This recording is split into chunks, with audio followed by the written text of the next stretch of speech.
Oh, you need to do that. Oh, yeah. Oh, man. Oh.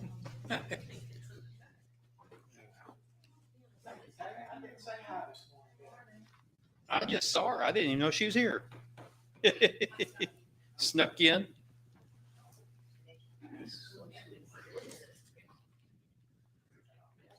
Does everybody have a book? Yeah.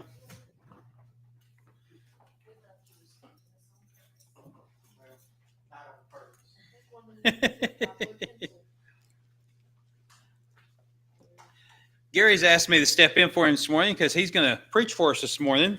That way I give him more time to prepare for his sermon. Now, I told him that was not a problem at all. So y'all's going to get a second-rate teacher this morning.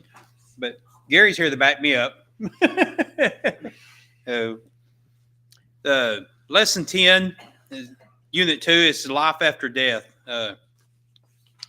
Today's lesson is Jesus' parables about the afterlife, part 1.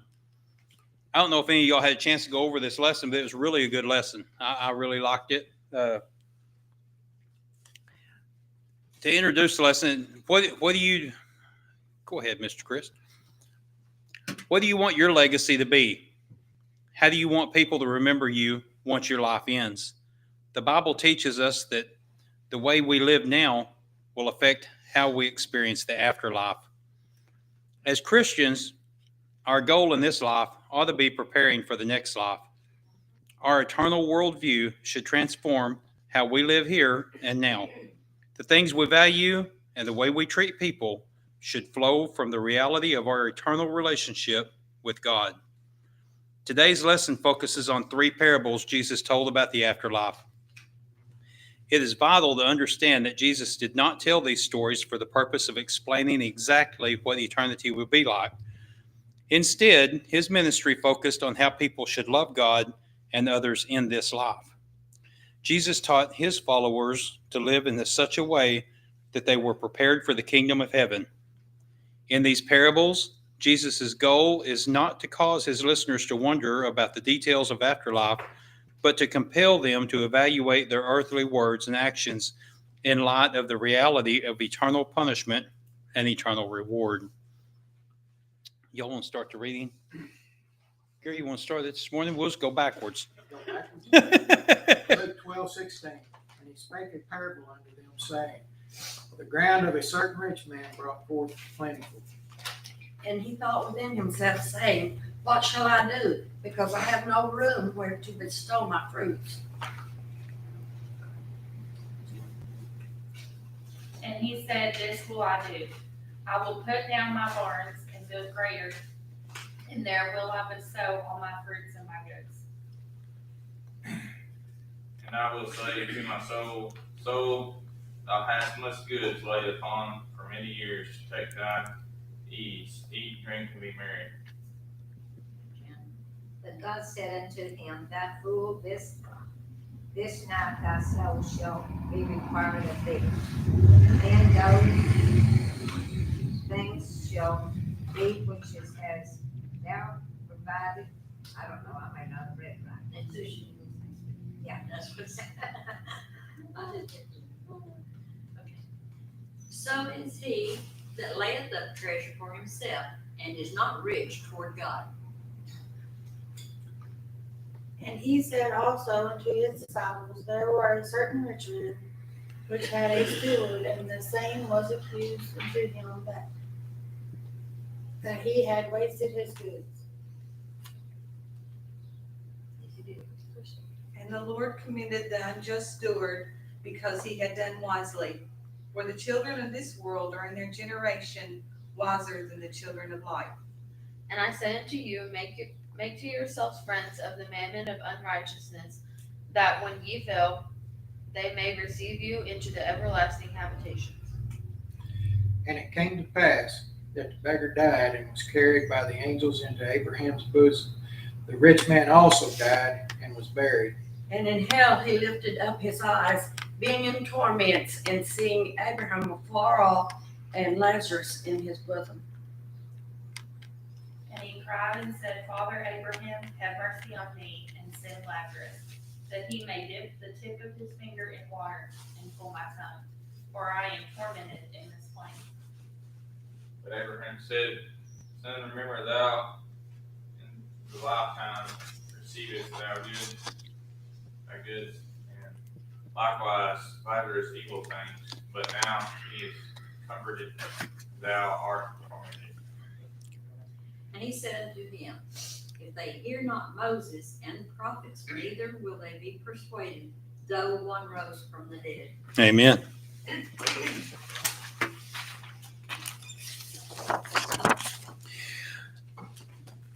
The trolley problem is a famous moral dilemma used by philosophers to provoke thought and discussion about ethics. Has anybody ever heard of the trolley problem? Because I hadn't until I read this. The trolley problem. So it's going to tell you us more about it. But they say philosophers use it to provoke thought and discussion about ethics, about people's ethics. The idea is that a trolley headed toward 5 people, but you can choose. There is a trolley headed toward 5 people, but you can choose to divert it to another track where it would only kill 1 person instead of 5. How are we supposed to weigh the value of life?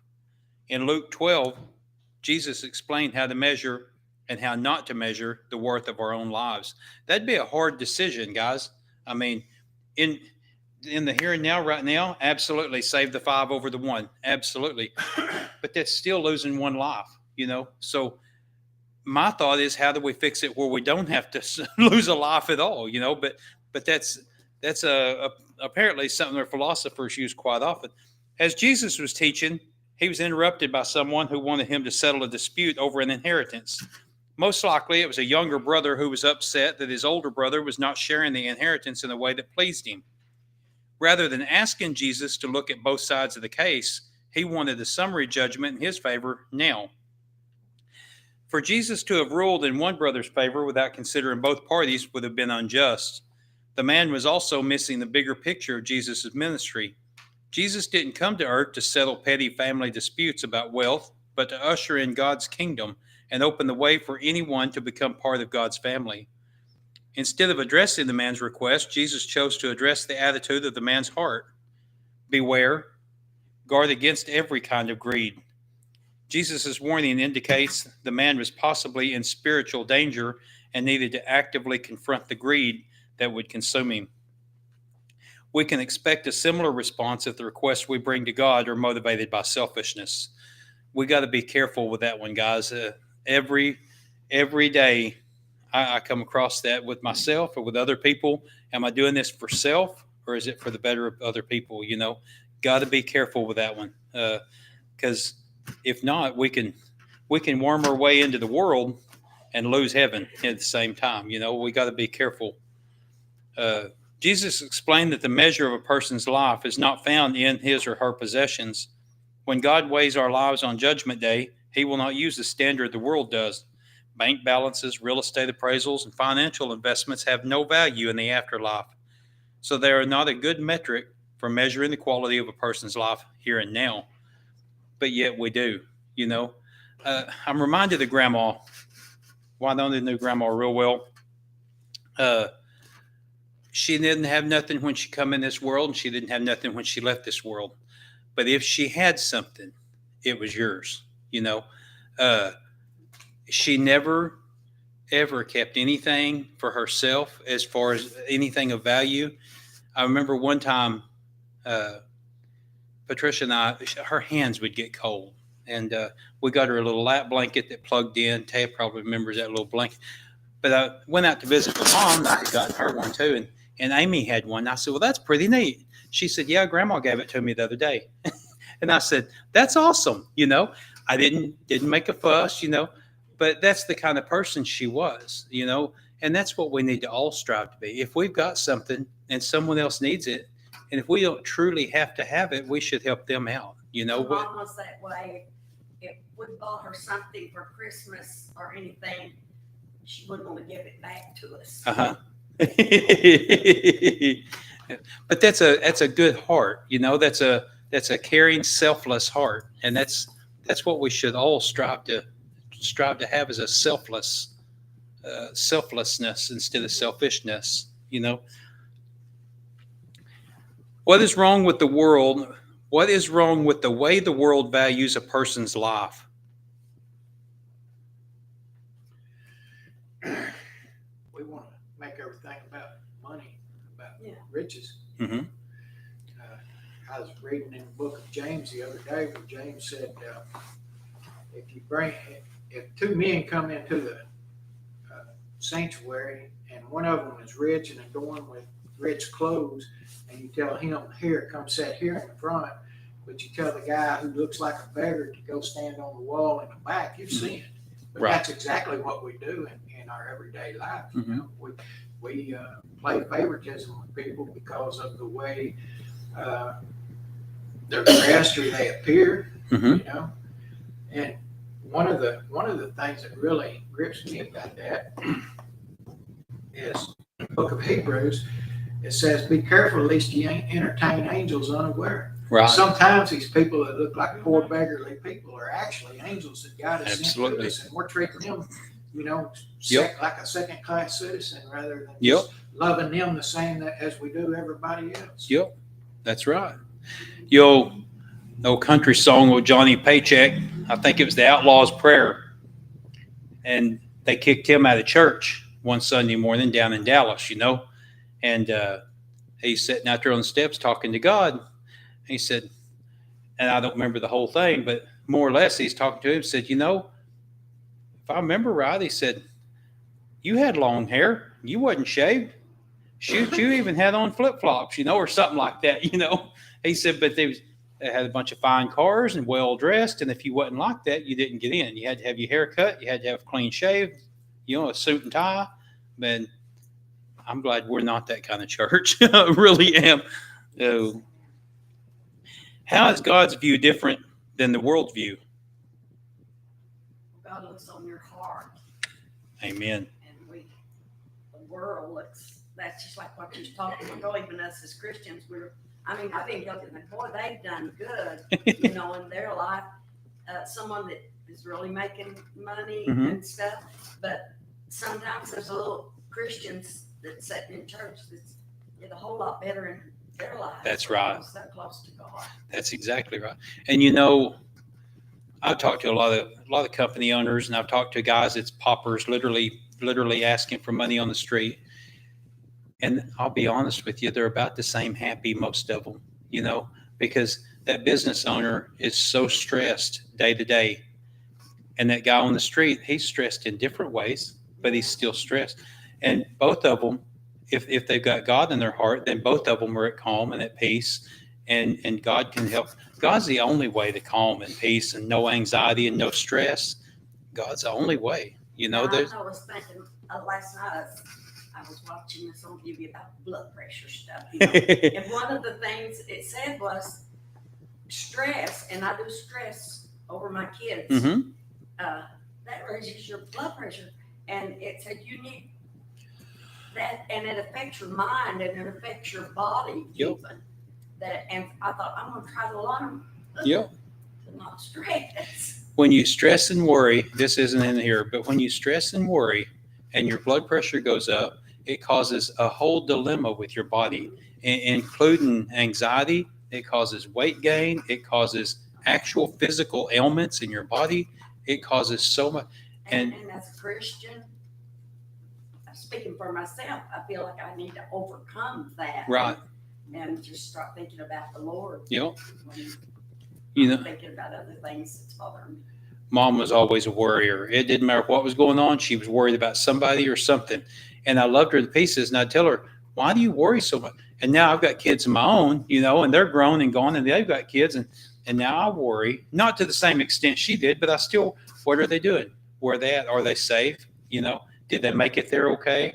It just, so I get it, but I try not to worry too. I don't think that's so fun that don't have anything to do, I guess, with God or anything, but us praying with Lois. Uh-huh. Me and my sister, we were praying with Lois, and Lois was really praying so hard at the altar. Uh-huh. And so we went up there and we was praying too, and we said, Crystal just found out she's gonna have twins, you know, and finally your mom raised up and said, I don't know what they're gonna do. They're gonna have twins. They can't take care of what's in God. Yeah. And I said, I was praying and thanking God that they were having twins. Oh, Until I mentioned that the other day when we was over there. yeah. She was worried, and that's the thing. She can't. That's what causes our anxiety and our stress. It's worried about things that we can't control. You know, and if we truly can't control it, then why are we stressing over it to begin with? You know, right? Oh yeah, I get it. Uh, what are some ways we can actively guard against greed? Against greed, Gary brought up a good point a while ago. The question a while ago is what's wrong with the way the world values a person's life, and he said we value it through money and through riches, worldly riches. But so how can we guard our heart against greed?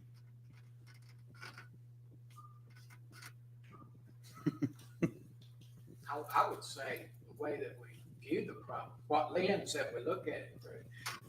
If we are, somebody comes in dressed in a nice three-piece suit, diamond rings on, and gold chains and all that, and we say, you come sit here, probably what we're thinking in our mind is we're going to get some of their wealth. Mm-hmm. Probably. So that's greed, right? Yeah, yeah. And that's what's causing us to act like that. But if we just realize, hey, we love everybody the Right. same. That's right. It doesn't matter, then that will close out a lot of the greed in our life. I've taught the kids, and Aubrey can vouch for this here. You treat people the same. It doesn't matter if they're the janitor or if they're the CEO. You treat everybody the same, right, sis? Yeah, that's like been the saying since I was 5 years old is the garbage truck man is just as important as the CEO of a business. That's right. Everyone should be treated the same because you don't never know their story. That man that came in here with that three-piece suit and them diamonds on his hand, they may be cubic zirconia, and that may be a rented suit, and he may be here just to get other people of like mind to come in and help him in a business venture that he don't have any money to invest in, but he's thinking that's a big church, and I guarantee you some of them businessmen in there will help me. He may be just as bad as the guy on the street, but he's got a better talk. We don't know who it is, but we judge as a people. We judge off of the sight, off of looks, and we shouldn't, but we do, I know it's kind of hard to do, Brian, but if we could ever get it in our mind to do what God did with David and David's brothers, Mhm. The scripture says that God looks at a person's heart and not at their physical appearance, Right. such as with King Saul. That's right. And it takes a little bit more time to discern, or for me it does. I know that there's people that can walk up and the Spirit will discern in them and tell them something all about me or something like that. I know there's people with those kind of gifts, Mhm. but to actually get to know somebody, to take the time to get to know them is a valuable part of that Yes. person's life. My little brother, my brother just younger than me, he was always a guy that would treat people well, and he would meet somebody the first time he ever met them, spend 10 minutes with them, and they was the best person that ever walked this earth. They was the best thing since sliced bread. And the next day you see him and talking to him, and that person comes up again. Oh, stay away from that guy. He ain't no good. Sorry, so and so.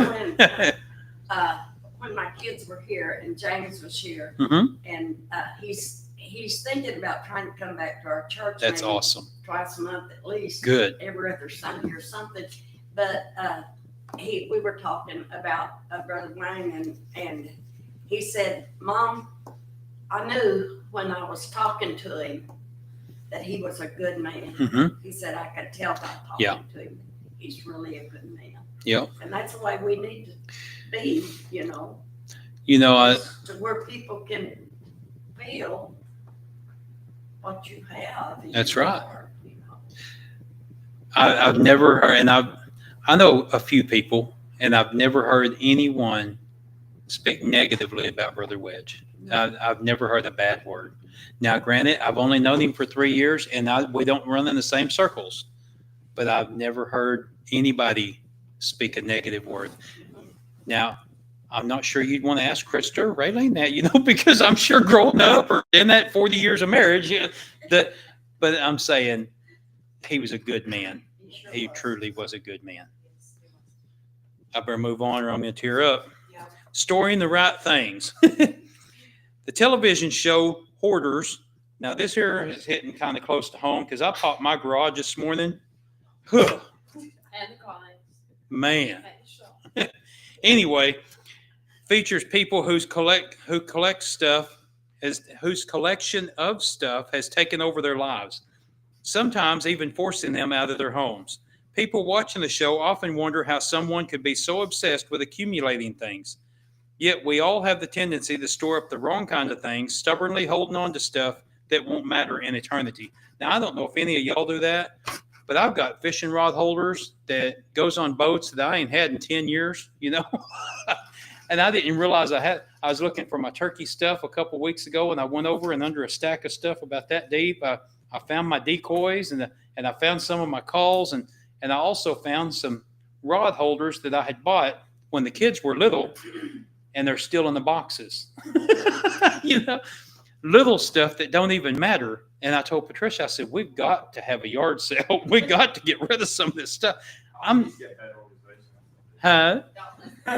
What did he say? You have bad organization. Yeah. Oh, is that what it is? So build a bigger barn. That's what Chris is saying. Build a bigger barn.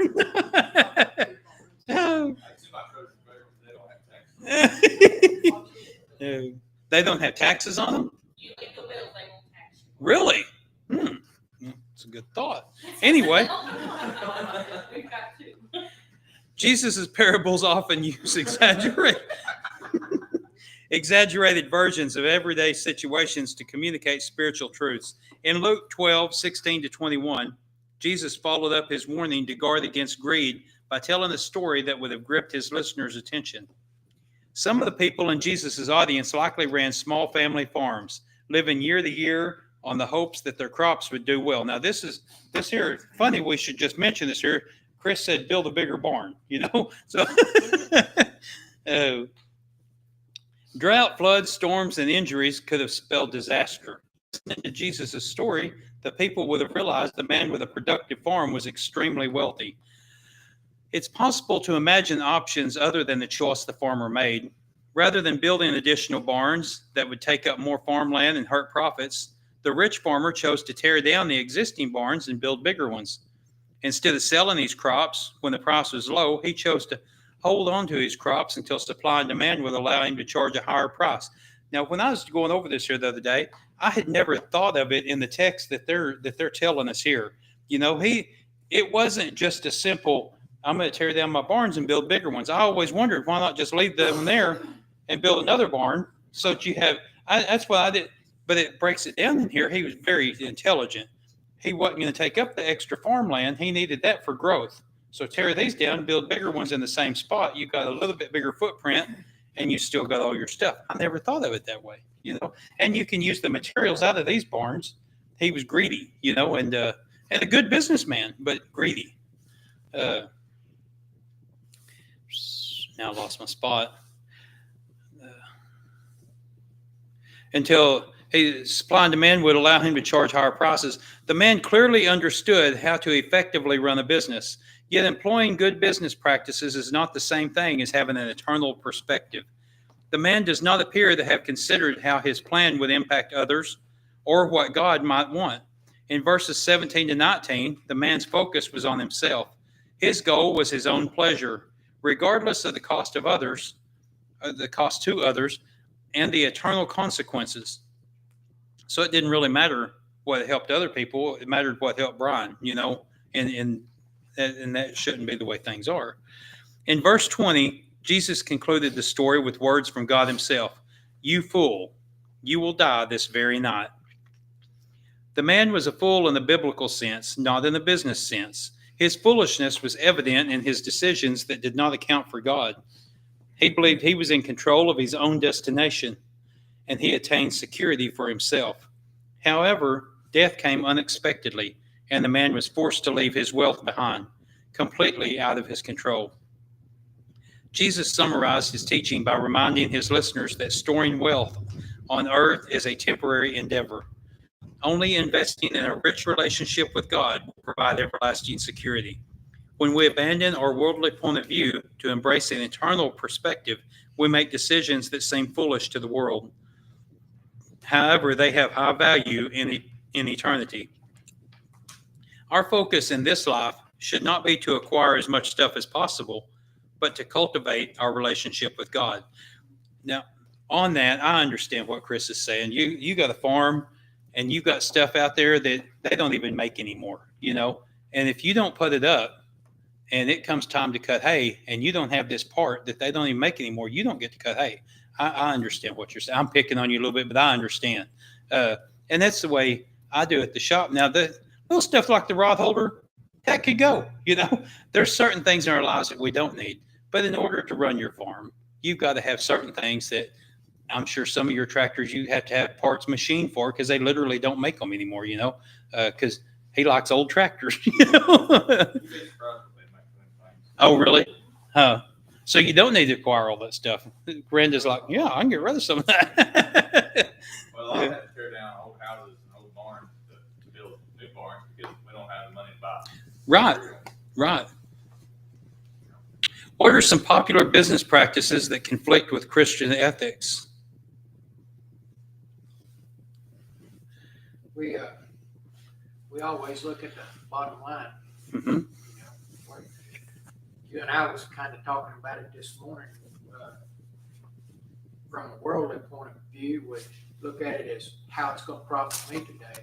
Right. The way that we should be looking at it is, what can I do for somebody else today? What's going to make somebody else's life a little better today? Right. Absolutely. You know, and when we can do that and not even bring profit to ourselves, and here's another kicker, not even bring any sunlight on yourself, you know, do it when you're helping others, you should do it without them wanting to do something for you. Do it out of the goodness of your heart and not for the recognition, I guess is what I'm trying to say. Because if you're doing it for the recognition, you're doing it for the wrong things anyway. You know, they may be blessed, but you're not going to be, in my opinion, you know. But what are some of the signs that a person has a rich relationship with God? They're rich in faith. Right, right. You know, like I was talking about earlier with Sister Winona and my grandma there, you can feel it, you know. You can sense when a person is right with God, you know. It's and I'm not saying they don't always throw off the wrong, or you know, like your brother said, that guy's great, you know, he's better stay away from him, you know. But when they are truly full of God, and you can watch them over a period of time, you can tell who's godly and who's not. I got upset with a woman one time down here, you know, we had things going on, and I really got mad, you know, and I come to church. Well, there was no getting in church. I had to go tell her I was sorry. Yep. You know, that I had said something hateful. Yep. And I don't remember what it all was, but the Lord, I could not even get back in church because I had something against somebody. Right. I don't see how you can, you know. I'm of the same mindset. When I wrong someone, or when I've got something against someone, if I was into it with Brother Gary, I'd have to go to him and say, "Hey, Yeah. I've got a problem." And Gary said that I think that you said you've been through this here before, and it might have been with a family member. I can't remember. The other one may not be accepting, you know, and even though you are, they may not be, and there's nothing you can do about that. But you can clear your own heart, and it's not just your conscience you're clearing; it's your heart. You know, you're saying, "Hey, I know we got a problem, you know, and I'd like to resolve it." If they don't want to resolve it, there's not a lot you can do, but you can forgive them, you and can it helps say you. things if you're not careful that will hurt Yes. people. You can't never take it back. That's right. You know, you might say, "I'm sorry. I said that. I'm sorry. I was hateful." Right. But you still can't ever take it back. That's right. You've already did the damage. And it takes time. And they say time heals all things, but there's some things that you can bury someone and there's still the problem there. So, I mean, sometimes hurtful things never get resolved in this world, you know. And I think too, Brian, the person that has a rich relationship with God, it's just like what Winona was talking this morning about your grandma and her, Sister Leona. They have not just a willingness, but an eagerness Yeah. to pray, Right. to bring things for God. Now, they might be looking at things differently. One might be saying, thank God for twins, and the other one might be saying, oh, God, help me, Lord, we're going to have it now. But the point that I'm getting at is people that's rich in faith Yeah. are eager to pray. Yep. They're eager to give God praise and the glory and to continually be in Yes. prayer. You know, I think it was Smith Wigglesworth that once said that I've seldom ever pray over 5 minutes at a time, but I hardly ever go more than 5 minutes without praying. In other words, he's praying continuously. Yeah. And I think that people that's rich in faith and has that rich relationship with God, I think prayer is their backbone. Yes. Really, Yeah. don't you? And Yep. when you lay, or when I lay down at night and I hadn't took time for the Lord, I feel real guilty. Right. You know, and I have to pray and ask God to forgive me for not spending more time and doing things that I do Yeah. instead of taking time for the Lord. You know. You know, and we absolutely have to make time for the Lord. And the Lord Yeah. talks about several things in the Bible, but one of them he talks about being happy, and it's healthy to be happy, you know, laughing. I told the kids and Tricia the other day, I was listening to a thing on one of them preachings that comes over the radio, but it said that laughter literally is the best medicine. Said that they've taken science, you know, and studies, and they've shown that if you stress and you worry, you have anxiety, and your body, like we was talking about a while ago, you go through all these negative things. But if you laugh, then all of those things, after a little while, all of those things start. If you constantly are looking for something to bring you up, your body heals itself from the inside. So we as a people, as America, we've got so much into drama and so much into everything has got to be right now. And in order to do that, it's stressful. You know, we can't do everything right now. And we're really hurting ourselves when we should just take time, relax, find humor every day in something that's good. And I'm not talking about vulgarities or anything like that. I'm talking about good humor. You know, find something good. Gary and I, me and you, who else was talking the other day? Me and you and April, maybe, when they talking about me and you and April and Aubrey, maybe about shoving April in the mud hole, and everybody get a good laugh about it, except for April. And then April started laughing too. You know, my point was we shouldn't do that to laugh, you know. But then at the same time, when I said that, they all grinned, you know. And right now I see several grins out here, you know. No, not at all. I might trip her when she's walking by the mud hole, but I would never shove her, you know. Oh man, no, I'm aggravating. Oh. Oh. Part 2, the unjust steward, a worldly example. In Jesus' parable of the unjust steward, both main characters have flaws that keep them from being examples we should follow. Although this parable is somewhat difficult to understand, it highlights the importance of wisely using your resources in this world to prepare for the next. In Jesus' parable, a rich man heard that his steward had wasted his money. Now, guys, I'm going to tell you, I had never heard this parable until I read it. And I thought I'd read all of them, but I hadn't. But Jesus' parable, a rich man had heard that his steward was wasting his money and decided to fire him. The employee didn't argue with the employer's decision, indicating that he accepted the blame. As the steward was preparing his final report before leaving, he considered these options. Being removed from his master's house meant he would lose his home and his status. He knew he was too weak to do manual labor, and he was too proud to become a beggar. I'm thinking of a little accountant, you know, a little frail guy sits behind the desk all day. You know, that's what I'm thinking when I'm reading this story. He knew blah blah blah blah blah. What solution could he find? In Jesus' time, the rich people commonly lent money to others. Under Old Testament law, Jews were forbidden to charge interest on loans. One way many people skirted the regulation was by entering into a profit-sharing agreement and putting the money into commodities like olive oil or wheat instead of currency.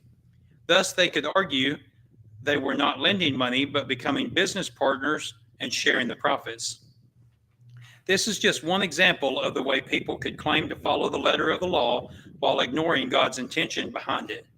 Wealthy people were charging outrageous amounts for the loans, shamelessly exploiting the poor, but they received payments in goods rather than money.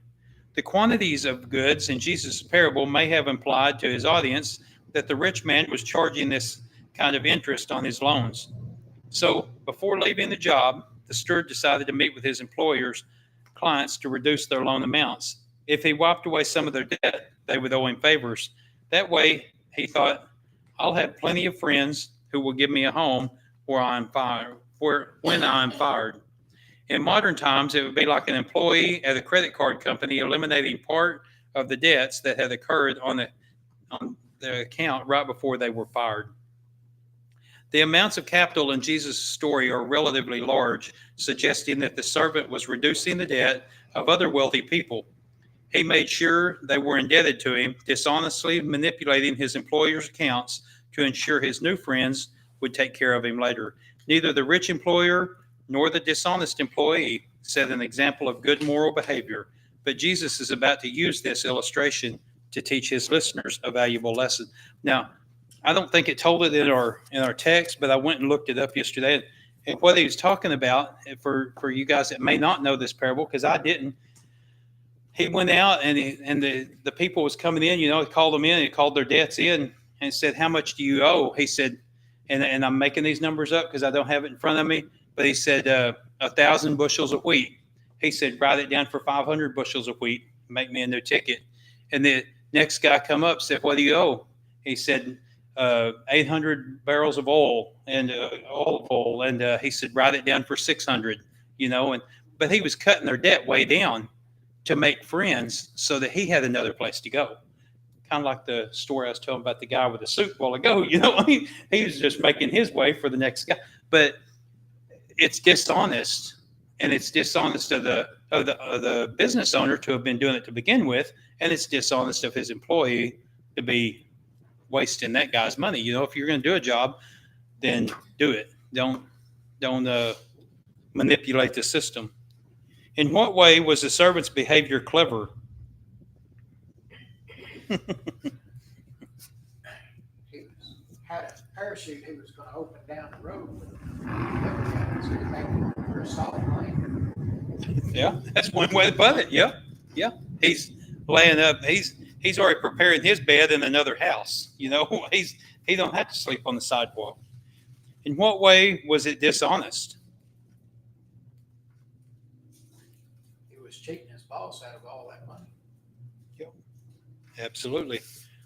There's a lot of things that we may not agree with, but when we hire on, as long as it's not immoral and we know what we're hiring on for, do the job. Don't want to do it immorally. We was on a job in Ventura, California, and there's a lot of the guys.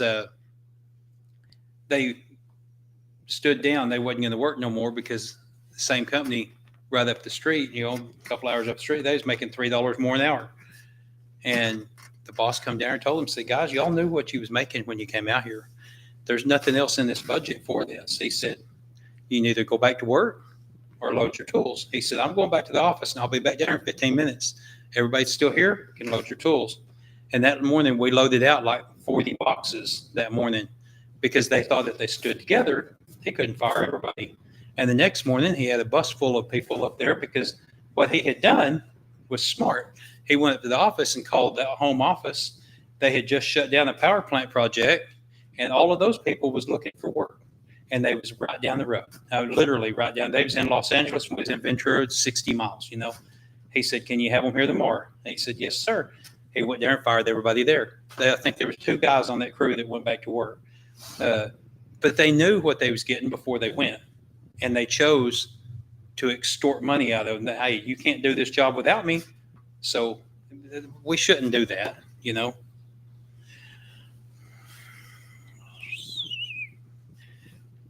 Was there anything immoral in the rich man's behavior? And explain that.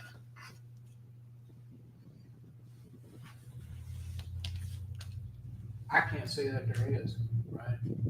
I mean, he had a contract with his employee. He had contracts with all those people that owed him whatever it was, whether it was weed or oil or whatever. Mm-hmm. It's kind of like what you were saying. Everybody knew what the bargain was before, what the deal was. Mm-hmm. So whether it's verbal or written, they had a contract.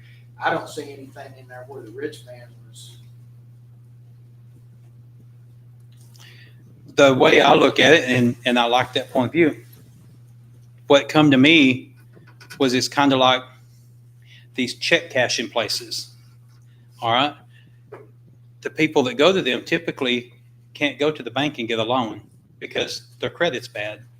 So they'll charge 4 times the amount of interest. And I don't know exactly because I've never went to one, but they'll charge 4 times. I'm making that number up, 4 times the amount of interest than what the bank would. And the bank is charging more than what a what's the other ones that there's another type of bank that it's where you're it's like a co-op, but anyway, the bank charges more than they do. I think that people in business back then, I think he might have been charging too much interest, and that's why that all these wealthy people had to come to him because he was wealthier than they was. But like you said, they knew.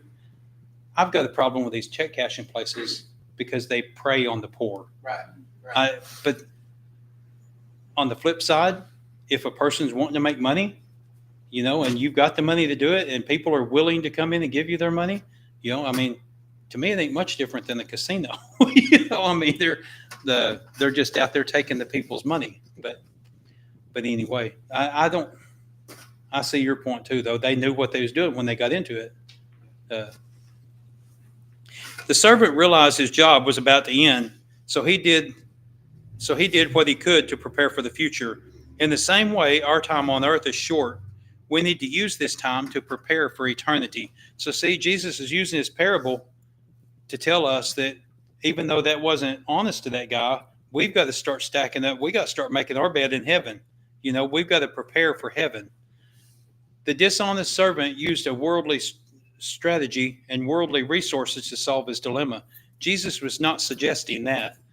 Jesus was not suggesting that his followers should do the same. Rather, he told them to use their worldly resources to make eternal investments. The rich man had to grudgingly admire his servant for being so clever, albeit dishonest. Jesus observed that the children of this world understand how the world works better than the children of the light. Understand how the world works. Yeah, I read that right. Than children of the light. Some scholars suggest Jesus was saying a certain amount of shrewdness is necessary for survival in this world. Jesus also encouraged his followers to cleverly prepare for their future in God's kingdom. We should know generosity, using our earthly wealth to make friends and by extension, make disciples. This is part of what it means to store your treasures in heaven, where moths and rust cannot destroy and thieves do not break in and steal. That's in Matthew 6:20. Then when we enter the afterlife, the friends who have reached their reward before us will welcome us to an eternal home. Luke 16:9. Finally, Jesus repudiates, am I saying that right? Repudiates the actions of the steward by stressing the importance of his followers being faithful, honest, and trustworthy. For Jesus, being faithful with worldly resources means using them selflessly, using them to show others the way to eternal life. This contradicts the idea of building personal wealth and challenges believers to practice kingdom generosity. What are some of the ways a person could be a blessing to others using their worldly resources and not just money?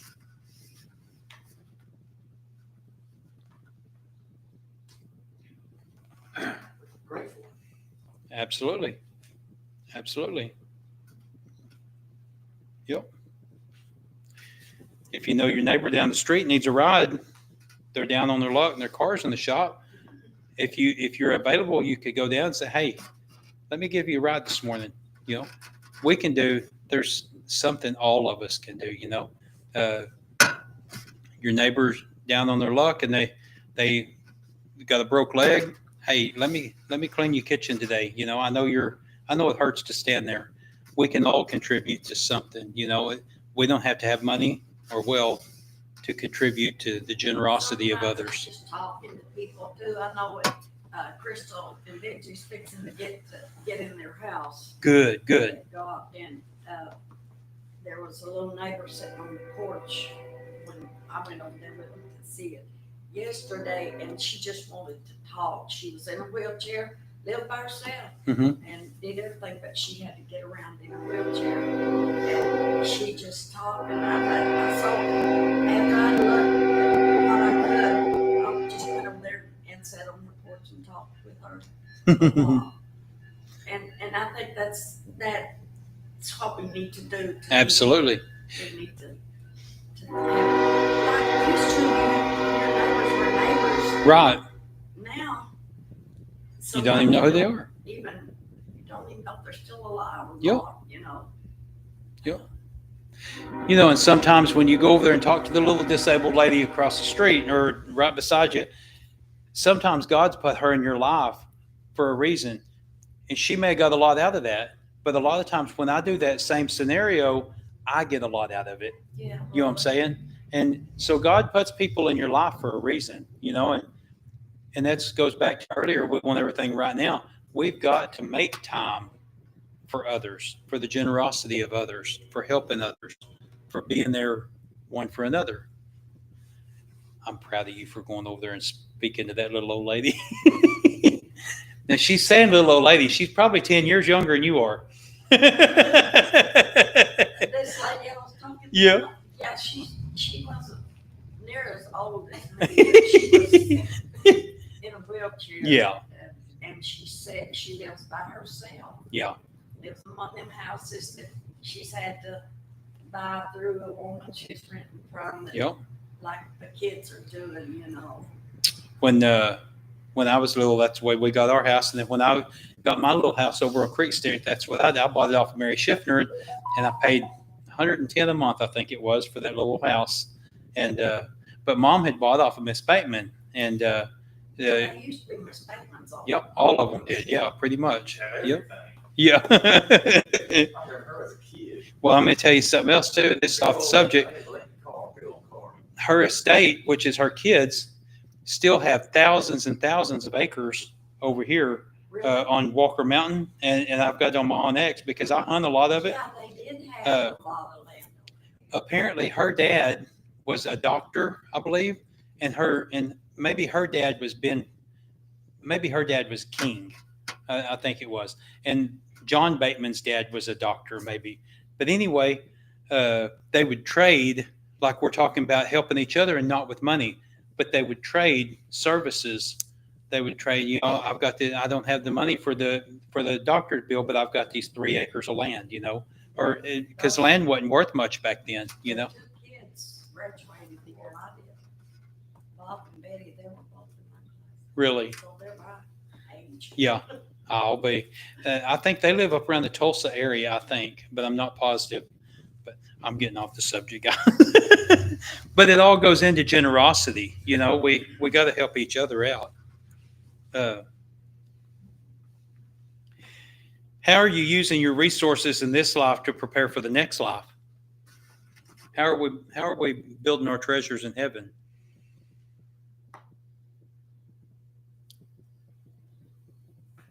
Billy, we're surviving right now. Chris said, I didn't hear that. he said, I ain't building nothing. I'm surviving. I think the best thing we can share is our knowledge of the Lord and our love for people and trying to get people all into heaven. Right. You know. Yep. Yep. That song that you wanted us to play this. Uh-huh. Thank you. Thank you for giving to the Lord. Yep. You know, we don't ever think about that, but every time we, just like our Sunday school offering this morning, every time we give into that, we are becoming fellow laborers together with Christ. I believe in Ephesians chapter 3, that we're becoming fellow laborers together with Him. Mm-hmm. And every time we do, our house in heaven gets a little bit bigger. Yep. You're right. Yep. Guys, I wanted to get this rich man Lazarus, so I'm going to try to. In the previous parable, Jesus taught that our earthly blessings ought to be used to bless others. Luke's gospel tells us the Pharisees, who dearly loved their money, were listening to everything Jesus said and scoffed at him. Jesus immediately rebuked them. You like to appear righteous in public, but God knows your hearts. That's a hard one. How many times, Brother Ray, we'd be sitting here and Brother Ray'd say, you might as well just get into it. They've already seen your car in the parking lot. I can't tell you how many times he's told us that, and we'd all be sitting here like we'd been out all night and then just almost asleep. You might as well just get into it and get in the spirit. They've already seen your car in the parking lot. Well, that's what he said. He said they appear righteous before men, but they're not righteous in the sight of God, and that's where we got to be. Brother Ray was very good about calling us out. What this world honors is detestable in the sight of God. Then Jesus moved on to his next parable, explaining that God's people should prepare for the afterlife by showing compassion and generosity to the poor. And that's what we was talking about a while ago. And that kind of answers the question, what are we doing to prepare for next life? We have to look out for the people that can't take care of themselves. Jesus opened this parable by creating a caricature of a ridiculously wealthy person who is entirely self-indulgent. He wears the nicest clothing every single day and hosts feasts with his friends and family every night. He lives in the lap of luxury, denying himself nothing and insisting on the best of everything. Then Jesus portrays another caricature, this time a miserably poor man named Lazarus, who lay at the rich man's gate every day, desperate for scraps from the dinner table. He's the only character in any of Jesus' parables who is given a name. Lazarus means he whom God helps. I didn't know that.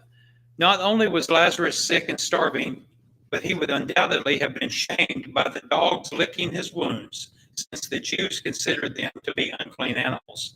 The parable does not say the rich man mistreated Lazarus. And this part right here, guys, is the part here that I really took a lot from. This next part here I had never thought about.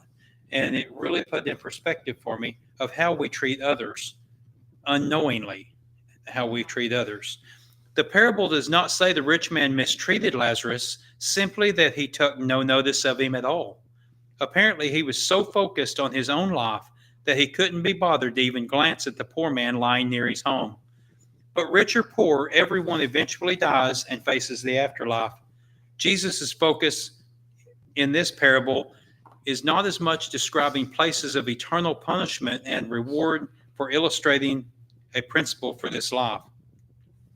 On earth, the rich man had lived in luxury while Lazarus suffered. In eternity, the roles were reversed. Lazarus had suffered outside the rich man's gate, unable to taste the scraps from the dinner table. Now the rich man was on the outside, observing Lazarus being hosted by Abraham. In this parable, the point isn't that the poor all get an eternal reward and the rich people all receive eternal punishment. Rather, Jesus showed clearly whose side God was on. He elevates the lowly and condemns the proud.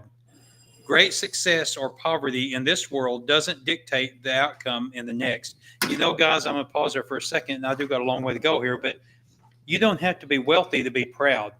I know a lot of people that dress the best they can, and they look nice, and they ain't got a pot to pee in or a window to throw it out of, but they're proud people. And the ones that I'm thinking of right now, they look down their nose at other people that actually have more than they do, but they don't show it to the world. There are people that are so proud that they're going to end up, if this parable is the truth, they're going to end up losing out more than what they're gaining. Go ahead, Gary. Ryan, one of the things that really bothers me a lot is in Matthew chapter 24, Jesus said that in the last days, because iniquity should abound or will abound, that the love of many would wax cold. Right. And we're talking about Lazarus and the rich man. Mhm. You know, there for a long time, you couldn't drive through Fort Smith without seeing somebody stand on a street Right. corner begging for money. Yep. And you knew if you give them money, that they was going to take it and use it for drugs or alcohol. Mhm. I mean, that's 9 times out of 10, that's yeah. what it was Yep. that they was going to do. And we knew if, there again, I'm talking about the love of many growing cold because of this, you know. Mhm. We need to find other ways to help those people Right. other than giving them money. Yep. It's easy to just throw a few bucks at them and go on down the road, you know, but even if they are going to use it for drugs or alcohol. Mhm. But the truth of it is, we need to find other ways to help these people if possible. You know, we can, maybe you've tried it, go up to these people and start testifying, bringing them the gospel, Right. and they can quote you more scripture than you can, Right. you know, but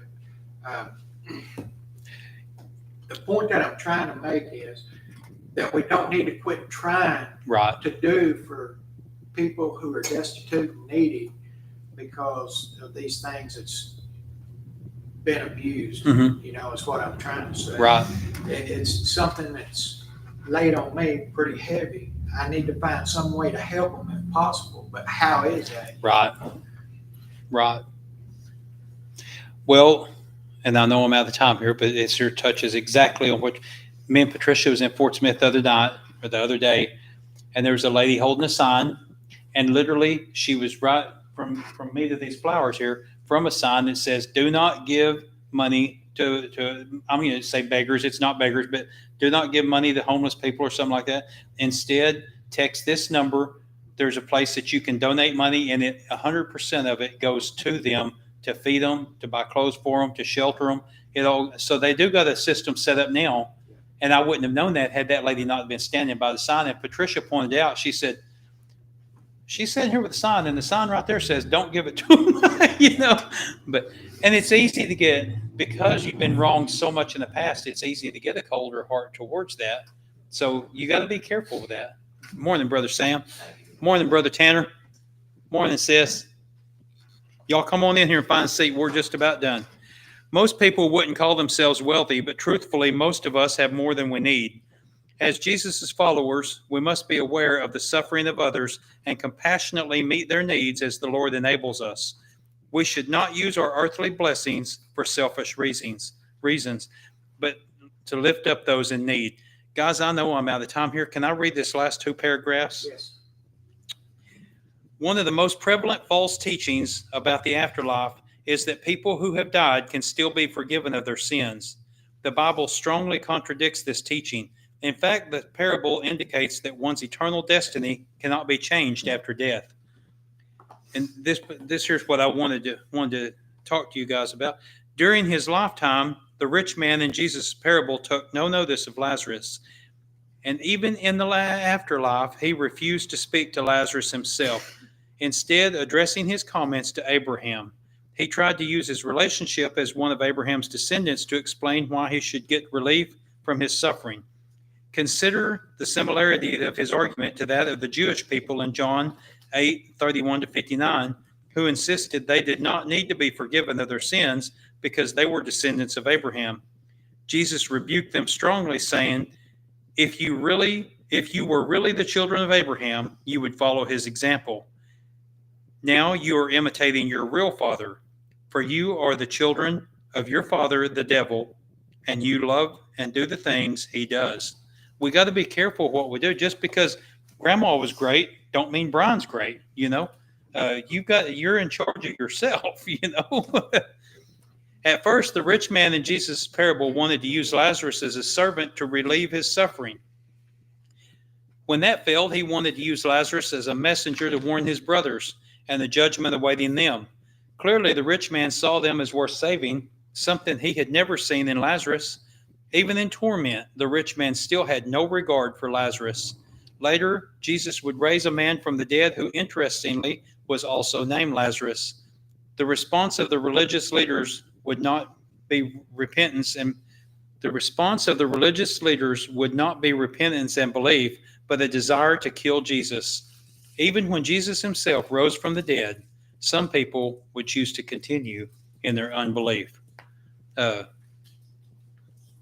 What are some ways a person can change their perspective and focus on eternity? I know.